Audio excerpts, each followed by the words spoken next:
same old story of the rich guys creating something that'll be good for them and not so good for all of us.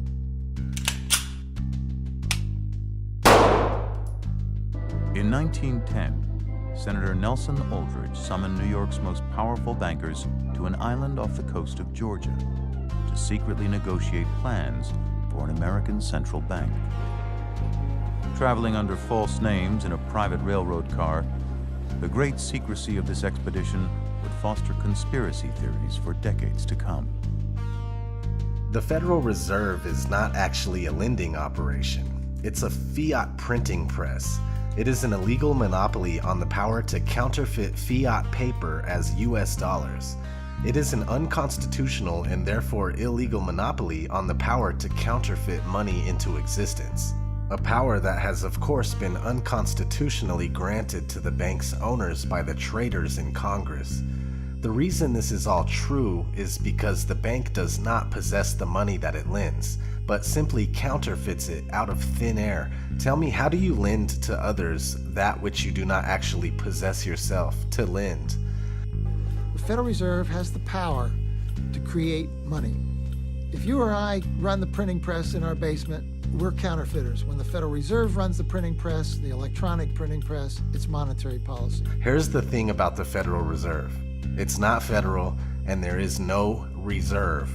Every dollar in existence is owed to someone else, and not only that, but all the money in circulation is owed back to the Fed with interest.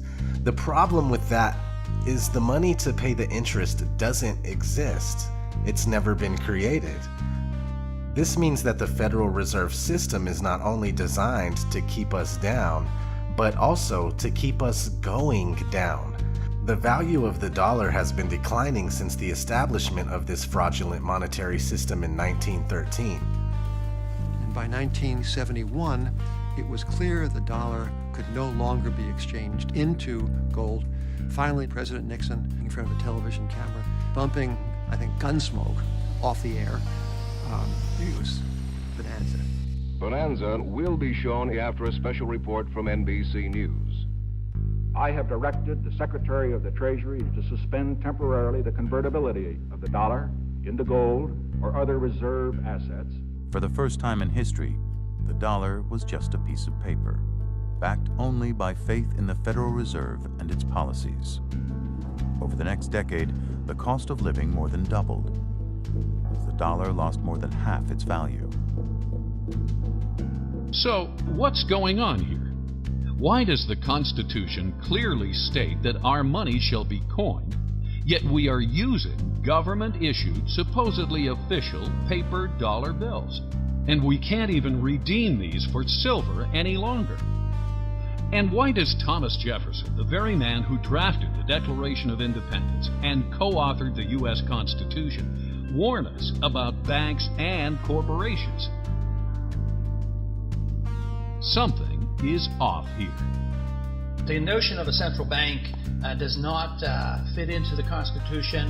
The Congress has the authority to coin money, and only gold and silver should be legal tender.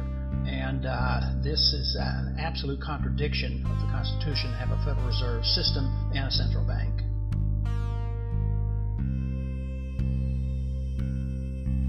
Do you feel that our paper currency should still be backed by gold or silver? I'm not really sure what you mean. Like change the color of our money or something, or? It was designed for the elite, and even today a lot of people don't quite understand that. The Federal Reserve System, to most people, seems like it is an agency of the federal government. That's what I thought it was when I first started to research this topic. But it turns out that it's nothing of the kind. The Federal Reserve is a hybrid organization. It's a partnership between the federal government and the private banks. When you look at it deeper than that, its essence is neither as a government agency or a private company. In reality, it is a cartel.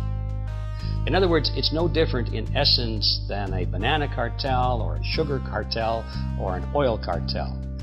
It's a grouping of the large private corporations in the field, banking, who have come together to create agreement between themselves to limit competition, to preserve their profits, and to make sure that no newcomers come in and take away their position. That's what cartels are always designed to do. And it's a shocking thing to realize that something as prestigious as the Federal Reserve System, at its core, is nothing more or less than a banking cartel with exactly those same objectives. We have a statute that doesn't square with the Constitution, it's void. It is not a law, in fact. So the question then arises, well, how does that square with the oath of office of representatives, senators, judges? And the answer is it doesn't. That when they come face to face with a statute that is contradiction of the Constitution, they are to treat the Constitution as the supreme law and treat that statute as void. So that's number one. Here we have a system, the Federal Reserve System, that has all of these constitutional problems, and everyone is essentially looking in the opposite direction. So that doesn't square with the oath of office.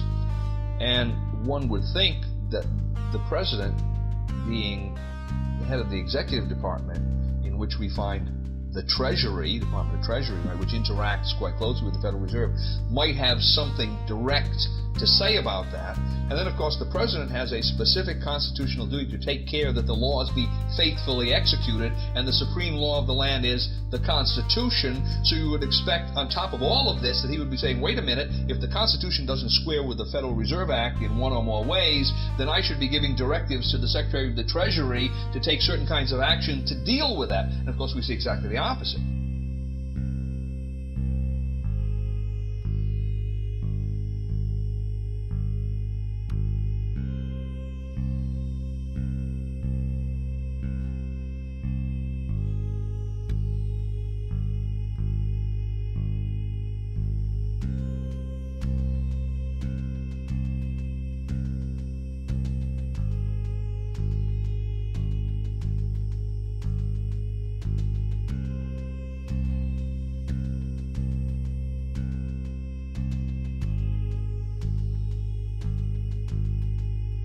I don't think it's good policy for the president or a president-elect to second-guess the Fed, which is an independent body. And we are, as a people, inherently and historically opposed to secret societies, to secret oaths, and to secret proceedings. What should be the proper relationship between a chairman of the Fed and a president of the United States? What the relationships are don't frankly matter. The Federal Reserve is an independent agency, and that means basically that there is no other agency of government which can overrule actions that we take. Today's paper currency, far from the gold and silver coinage stipulated by the founders, is essentially created out of thin air.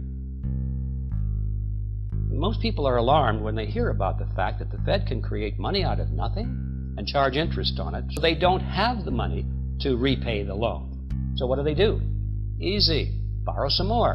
So this process goes on and on and on, and that's why we have the national debt growing and growing and growing. But we have to pay more for a bag of groceries today than we did 5 years ago. It comes out of our pocket, comes out of our earning capacity. That is value which we should have, but it's been taken from us through a process that we call inflation, but in reality it's a hidden tax. Inflation is the result of being able to create money out of nothing, and that is the power we have given to the Federal Reserve System. Looking at this chart, it doesn't take a genius to see where we are headed. And when this system crashes and burns, from the ashes will emerge the New World Order. This has been the plan all along. Set up a system, get us to be dependent on it, then by the time it inevitably fails, they will present the solution, the final solution. Novus Ordo Seclorum, the new order for the ages. Where this graph is headed is for total destruction of our monetary system. Our money will be totally worthless, and it'll probably be reissued in the form of some international currency, which will be equally worthless. But the value to these people is that once it's on an international basis, there's nowhere else to go.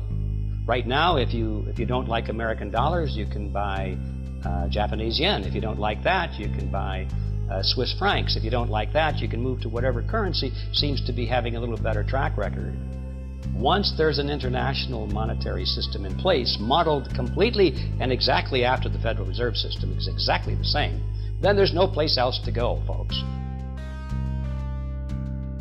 The New World Order is exactly what it says. A single order for the entire world to live under. One authority to answer to. A one world police force, a unified world military, and one kind of currency for everyone. They even want to implement a one world religion. Just do a quick search for the United Religions Initiative, which states that it's a global grassroots interfaith network that cultivates peace and justice by engaging people to bridge religious and cultural differences and work together for the good of their communities and the world. And that's the thing, they make it sound good. Peace, justice, unity, community improvement. What's not to like? Well, they don't tell you the rest of the story. They fail to mention the part about a worldwide conspiracy being orchestrated by an extremely powerful and influential group of genetically related individuals, at least at the highest echelons, which include many of the world's wealthiest people, top political leaders, powerful Jews, and corporate elite, as well as members of secret societies including Freemasons. Freemasons run the country! And the so-called black nobility of Europe, dominated by the British Crown, whose goal is to create a one-world government, stripped of nationalistic and regional boundaries, that is obedient to their agenda. Their intention is to obtain complete and total control over every human being on Earth and to dramatically reduce the world's population, while regulating and managing reproduction thereafter. Folks, there is a new world order that's being created.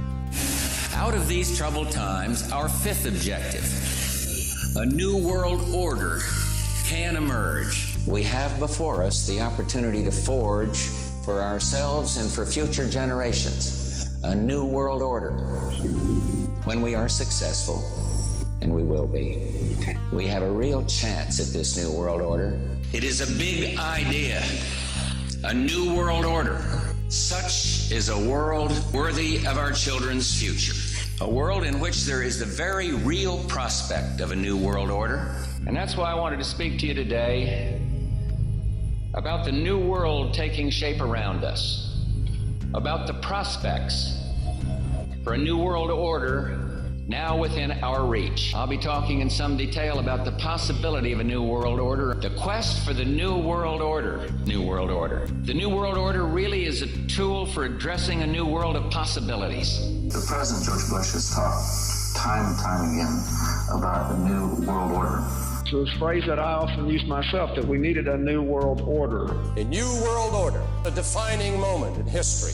New world order, new world order, new world order. Is that a new world order? True new world order. Build a new world order, new world order. I've told you before, because I love it so much, they also created the Great Seal of the United States.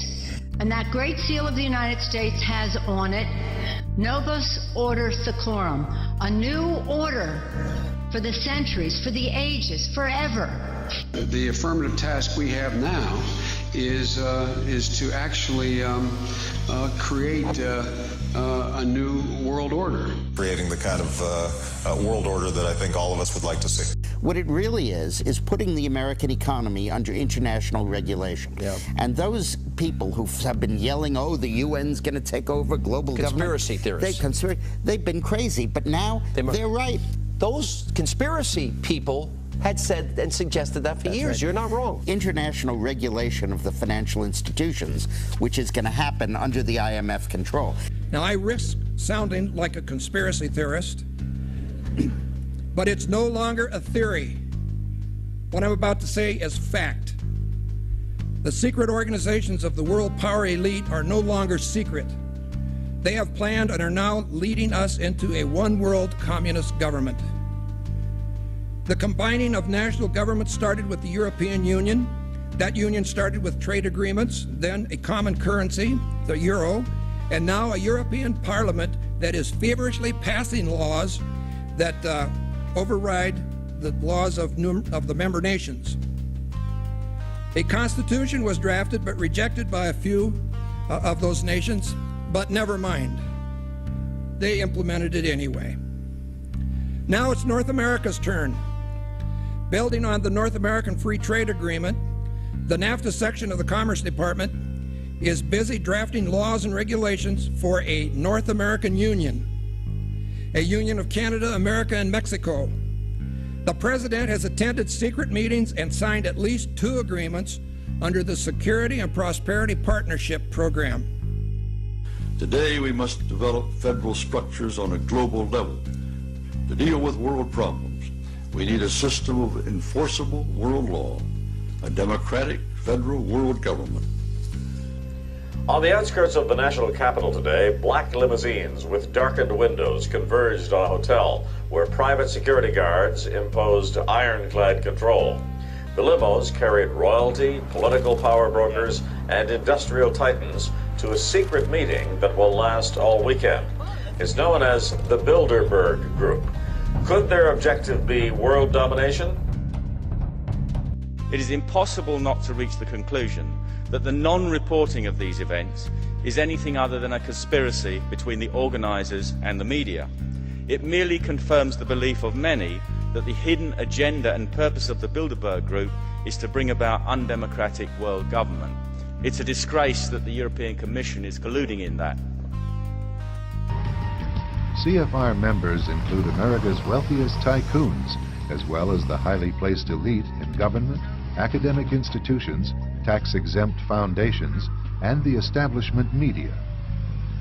Ruling Class Journalists, written by Richard Harwood, describes the CFR membership as the ruling establishment in the United States. The Washington Post article boasted that news reporters who are CFR members do not merely analyze and interpret foreign policy for the United States, they help make it. Who are these policymakers? Many of their faces are familiar. NBC's Tom Brokaw, CBS's Dan Rather, ABC's Barbara Walters, Jim Lehrer of PBS, William F. Buckley of National Review, media mogul Rupert Murdoch, owner of the giant multifaceted News Corporation. These media heavyweights, and many others like them, are members of the CFR. Powerful corporations are also invited to become members. At the close of the 20th century, CFR influence presided over far-reaching consolidations of media control. In 1995, CFR members Michael Eisner of Disney and ABC's Thomas Murphy merged their media empires. Soon after the merger, the Disney-ABC empire becomes a CFR corporate member. In the year 2000, the world's largest internet service provider, America Online, joins forces with Time Warner, one of the world's largest news organizations. The CEOs favoring the move are CNN's Thomas Johnson and Time Warner's Gerald Levin, both CFR members. Once again, another media giant is created under the shadow of CFR influence. Today, an elite handful of individuals define the agendas that are supported by the empire of establishment news. What sort of a financial deal should Obama be seeking to strike when he travels to China next month? No, I think this would be the time, because you really need to bring China into the creation of a new world order, financial world order. They are kind of reluctant members of the IMF. They play along, but they don't make much of a contribution. So I think you need a new world order that China has to be part of the process of creating it. While the name New World Order is a term frequently used today when referring to this group, it's more useful to identify the principal organizations, institutions, and individuals who make up this vast interlocking spiderweb of elite conspirators. The Illuminati is the oldest term commonly used to refer to the 13 bloodline families and their offshoots that make up a major portion of this controlling elite. Most members of the Illuminati are also members in the highest ranks of numerous secretive and occult societies, which in many cases extend straight back into the ancient world. The upper levels of this tightly compartmentalized Illuminati structural pyramid include planning committees and organizations that the public has little or no knowledge of at all. The upper levels of the Illuminati pyramid include secretive committees with names such as the Council of 3, the Council of 5, the Council of 7, the Council of 9, the Council of 13, the Council of 33, the Grand Druid Council, the Committee of 300, also called the Olympians, and the Committee of 500, among others. In 1992, Dr. John Coleman published Conspirators' Hierarchy, the story of the Committee of 300, where he summarizes the intent and purpose of the Committee of 300 as follows. A one world government and one unit monetary system, under permanent non-elected hereditary oligarchists who self-select from among their numbers in the form of a feudal system as it was in the Middle Ages. In this one world entity, population will be limited by restrictions on the number of children per family, diseases, wars, famines, until 1 billion people who are useful to the ruling class, in areas which will be strictly and clearly defined, remain as the total world population. There will be no middle class, only rulers and the servants. All laws will be uniform under a legal system of world courts practicing the same unified code of laws, backed up by a one world government police force and a one world unified military to enforce laws in all former countries where no national boundaries shall exist. The system will be on the basis of a welfare state. Those who are obedient and subservient to the one world government will be rewarded with the means to live. Those who are rebellious will simply be starved to death or be declared outlaws, thus a target for anyone who wishes to kill them. Privately owned firearms or weapons of any kind will be prohibited.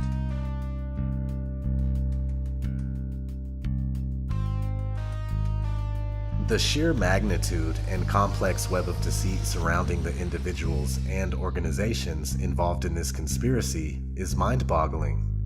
Most people react with disbelief and skepticism towards the topic, unaware that they have been conditioned to act that way by the institutional and media influences that were created by the mother of all mind control organizations, the Tavistock Institute of Human Relations. It's in London. What most people believe to be public opinion is, in reality, carefully crafted and scripted propaganda designed to elicit a desired behavioral response from the public. Mind control is a much greater problem than most people realize. According to Cisco Wheeler, a former Illuminati mind control programmer, there are 10 million people who have been programmed as mind-controlled slaves using trauma-based mind control programs with names like Project Monarch and MK Ultra. The newer non-trauma electronic means of mind control programming that grew out of the Montauk Project may include millions more. Al Bellick, who played a principal role in the development of the Montauk Project, said that there are likely 10 million victims of the Montauk-style mind control programming worldwide, with the majority located in the USA. He also said that there are covert Montauk programming centers in every major city in the US. After seeing what I've seen in my lifetime and doing a few years of research, it's hard for me to doubt these claims. Also, I recommend a documentary called The Montauk Chronicles. You'll gain a much clearer understanding of mind control programs. In fact, I encourage research of everything that we've gone over here today. I could go on for days about the New World Order. There's just so much to it, and not to mention all the things happening now that are taking us straight there. False flag operations, shooting hoaxes, perpetual wars, mass media propaganda from the 6 corporations that own everything you see, hear, and read, an education system destined for failure, presidents that are selected, not elected, GMOs and other terrible ingredients like high fructose corn syrup, MSG, and artificial sweeteners that get placed in most of the food supply, vaccines and the countless prescription drugs that the pharmaceutical industry floods us with. So many people are all messed up from this stuff. Behind all these things are the same perpetrators, banksters and Illuminati gangsters. Their goal is to make our world extremely unbearable and chaotic so that they can offer the ultimate solution and fully implement the New World Order. This has been ODD TV, and I appreciate you watching. We got some dumbass motherfuckers floating around this country. Dumbass motherfuckers, you know? And this ain't just ranting and raving. This ain't just blowing off steam. I got a little evidence to support my claim. It's fucking embarrassing. Only a nation of unenlightened half-wits could have taken this beautiful place and turned it into what it is today, a shopping mall. And how do the people feel about all this? How do the people feel about living in a coast-to-coast shopping mall? Well, they think it's just fucking dandy. Millions of semi-conscious Americans, day after day, shuffling through the malls, shopping and eating, especially eating. Americans love to eat. These people are efficient, professional, compulsive consumers. It's their civic duty. Consumption. It's the new national pastime. Fuck baseball. It's consumption. The only true, lasting American value that's left, buying things. The big, wealthy business interests that control things and make all the important decisions. Forget the politicians. The politicians are put there to give you the idea that you have freedom of choice. You don't. You have no choice. You have owners. They own you. They own everything. They own all the important land. They own and control the corporations. They've long since bought and paid for the Senate, the Congress, the state houses, the city halls. They got the judges in their back pockets. And they own all the big media companies, so they control just about all of the news and information you get to hear. They got you by the balls. They don't want a population of citizens capable of critical thinking. They don't want well-informed, well-educated people capable of critical thinking. They're not interested in that. That doesn't help them.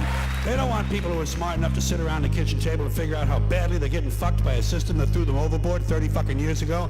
They don't want that. You know what they want? They want obedient workers. Obedient workers. People who are just smart enough to run the machines and do the paperwork, and just dumb enough to passively accept all these increasingly shittier jobs with the lower pay, the longer hours, the reduced benefits, the end of overtime, and the vanishing pension that disappears the minute you go to collect it. And now they're coming for your Social Security money. They want your fucking retirement money. They want it back so they can give it to their criminal friends on Wall Street. And you know something? They'll get it. They'll get it all from you sooner or later, because they own this fucking place. It's a big club, and you ain't in it. The game is rigged, and nobody seems to notice. Nobody seems to care. That's what the owners count on, the fact that Americans will probably remain willfully ignorant of the big red, white, and blue dick that's being jammed up their assholes every day.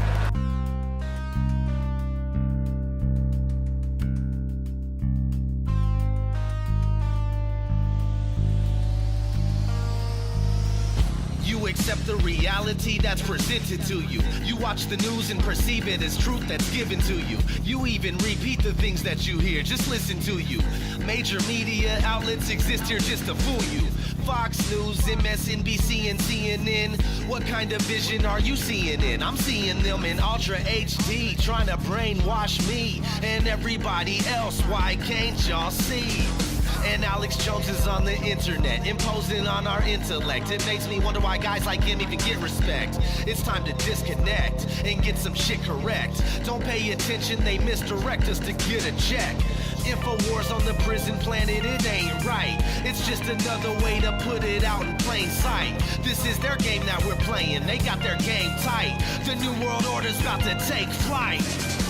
I wanna soak a stack of cash in some gas and shove it up Alan Greenspan's ass. Light it and laugh. I wanna put the Rockefellers in a building and fly a plane right into it just to kill them. Yeah, that's how I'm feeling. I wanna write fuck you on a note, piss on it, shove it down George Bush's throat. Watch his ass choke. I wanna place the royal families in the ghetto and have people light them up with heavy metal. Koch brothers. Fuck you. George Soros. Fuck you. Vladimir Putin. Fuck you. Barack Obama. Fuck you. Xi Jinping. Fuck you. Pope Francis. Fuck you. Larry Page. Fuck you. New World. Fuck you. Almost everything that we ever been taught's a fucking lie. And now I never trust anything, and you wonder why. I think it's justified, plus the lies just multiply. That's the reason that I'm never passive and I won't comply. Born in the middle of a world that we don't understand. We go to school and think we're smart, but that's part of the plan. They create the curriculum, that's part of the scam. We're really meant to just be stuck in the darkness and damned. Every day we're supposed to stay in a state of confusion. Never intended to escape this created illusion. We believe in things that to this day are remaining unproven. Bringing down our current government is our greatest solution. But we spend most of our time occupied by entertainment, constantly infiltrating your brain just to train it.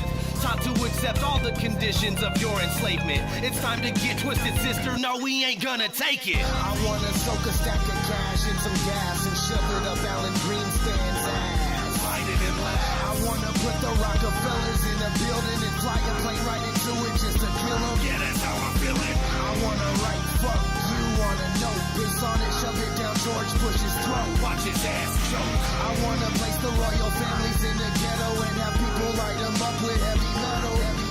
Warren Buffett, Fuck you. Rupert Murdoch, Fuck you. Hillary Clinton, Fuck you. Sumner Redstone, Fuck you. Robert Iger, Fuck you. Zuckerberg, Fuck you. Rothschild, Fuck you. New World. Fuck you. They got us running around like chickens with our heads cut off, sacrificing our lives to jobs that barely pay enough to get by. To add insult to injury, it is becoming illegal to be homeless. These motherfuckers have an agenda with plans and goals that exceed 100 plus years from now. And you don't even know what you're gonna eat for lunch tomorrow. ODD TV.